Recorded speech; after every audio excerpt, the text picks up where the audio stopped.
Please stand for the Pledge of Allegiance. Ready? Begin.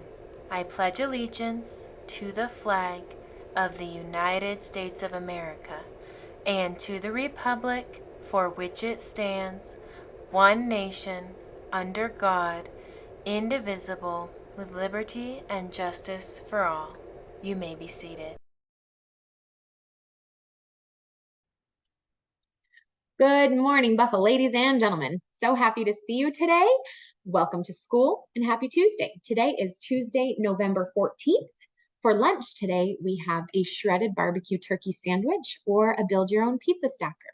Our fruit and veggie choices are leafy greens, cucumber, celery sticks, baby carrots, bell pepper, apples, oranges, or mango chunks. And our side is French fries. You have your choice of milk and lots of different condiments to choose from. Clubs today, we have Buffs Rec Club, Buffalo Girls Club, Dance Club, D&D Club, Math Rocks Club, Reading Ninjas, Student Council, Switch Club, and Young Rembrandts. We have one birthday today. It is Blake's birthday in Miss Paschal's class. Happy birthday, Blake! I hope you have a wonderful day and feel very celebrated. All right, ladies and gentlemen, we are coming to the end of our discussion about the 7 key concepts. Remember, these are the lens that we use to look at our learning. What part of a topic are we inquiring about? Are we inquiring about its form, what it is? Are we inquiring about the function, what it's used for? The causation, how events are related? Are we inquiring about how something changes? The connection between events, somebody's perspective, or lastly, responsibility. So the question with responsibility is, what are our obligations? What are things that we need to take into consideration? So it's the idea that people make choices based on their understandings, and our actions have consequences. So we need to take those consequences into our thought process as we're making our choices. So when we're thinking about the 3 little pigs, the first brother who just built his house out of straw, he didn't take the consequences of that action into effect.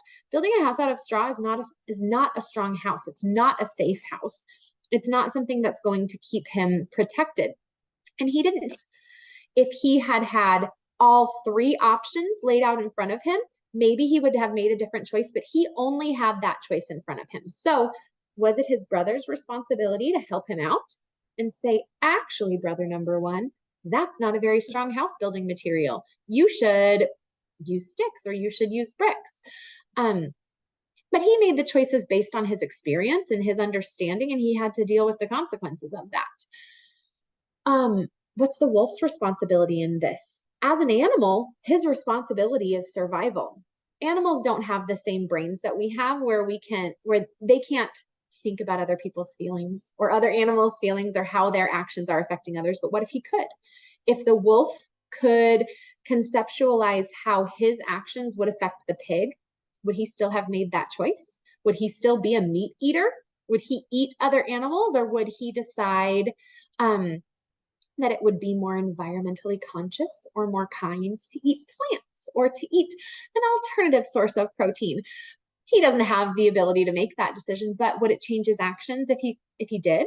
It might. When we think about home construction, so our 5th grade students right now are doing some really interesting learning about the rainforest. If you have a chance to chat with any 5th grade students, it would be awesome to ask them what they're learning about with the rainforests. But they're learning about how the rainforests are really important to the ecosystem that they're in, but also to the entire world's climate, to the ecosystem of our world as a whole. So when we are chopping down forests and we're chopping down trees to build homes, that has an effect on the rest of the world. So the question is, what's our responsibility as home builders, as people who live on this earth? We have an obligation to care for that earth. So we don't live in a rainforest and we're not chopping down rainforests to build homes, but the way we use electricity, the way that we use fuels that power our cars, the way that we cook, the way that we do all kinds of different things, the way we get rid of our trash, those have an impact on our community and on our ecosystem. So are there alternative sources of power that we can go through? Later this year, 4th graders will be learning about alternative sources of power, and maybe they can give us some ideas on renewable resources that we could dig into if that's something you're interested in learning more about. But is it more responsible? Does it care for our world better if we're using alternative sources of power, if we're building homes that have solar power or that harness wind power or water power? Um, on a much lower level that we can control, what is our responsibility to take care of your desk? What's your responsibility there?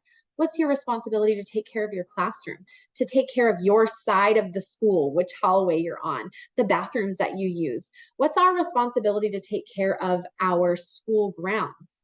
So when we're thinking about responsibility, it's what are our obligations and how do the things that we do affect others? How can we control that? So as you're learning today, think about what's your responsibility to those around you, what's your responsibility to our community, and what's your responsibility to our world.